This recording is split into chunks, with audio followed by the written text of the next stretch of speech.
మొన్న తంబల్లపల్లిలో మనం చూసాం తెలుగుదేశం పార్టీ ఇన్ఛార్జ్ అక్కడ వైఎస్ఆర్సీపీకి సంబంధించిన ఎమ్మెల్యే గెలిచినాడు కాబట్టి అక్కడ తెలుగుదేశం పార్టీ ఇన్ఛార్జ్ అంటే అక్కడ రాష్ట్రం కంటెస్ట్ చేసినాడు. ఆయన పేరు జయచంద్ర రెడ్డి. ఆయన ఆధ్వర్యంలో జనార్దన్ రావు అనే ఒక ఆయన, సురేంద్ర నాయుడు అనే ఇంకొక ఆయన ఆ ఏరియాను వాళ్ళు పంచుకుంటూ వీళ్ళ మీద సూపర్వైజన్ బాధ్యతలు వాళ్ళ అన్నమయ్య జిల్లాకు సంబంధించిన మంత్రి రాంప్రసాద్ ఆయన సూపర్వైజ్ చేస్తా ఉన్నాడు.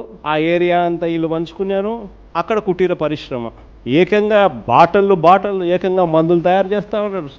బాటళ్ళు కనిపిస్తూ ఉన్నాయి. అసలు కుటీర పరిశ్రమలు, దానికి ఒక ట్యాంకులు, మూతలు, బాటళ్ళు, లేబుళ్ళు అన్ని రాష్ట్రాన్ని ప్రాంతాల వారుగా నకిలీ మద్యం దందా సాగిస్తూ ఉన్నారు. ఆయన సురేంద్ర నాయుడు, మంత్రి నారా లోకేష్తో కట్టా సురేంద్ర నాయుడు, లోకేష్ అబ్బా కొడుకు కంటెస్ట్ చేసిన క్యాండిడేట్ తంబలపల్లిలో చంద్రబాబుతో ఈ జనార్దన్ రావు ఈయన ఆయన జయచంద్ర రెడ్డి, ఆ సురేంద్ర నాయుడు వీళ్ళంతా పార్ట్నర్స్.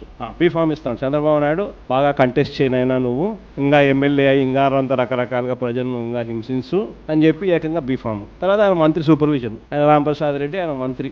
ఆయన ఈ బాధ్యతలన్నీ కూడా కలెక్ట్ చేయడము, ఇవన్నీ ప్రాపర్గా జరిగించడము, డబ్బులు కలెక్ట్ చేసి చిన్న బాబుకి ఇంత, పెద్ద బాబుకి ఇంత డిస్ట్రిబ్యూషన్, ఆయన ఎమ్మెల్యే క్యాండిడేట్ ఇంత అలా డిస్ట్రిబ్యూట్ చేసిన నెట్వర్క్ లో ఆ మాఫియా సామ్రాజ్యానికి బెల్ట్ షాపులు నడుపుతా ఉన్న మిగతా తెలుగుదేశం పార్టీ వాళ్ళకు అందరికీ తలా ఇంత పంపకాలలో మంత్రి దగ్గర నుండి చేయించడం.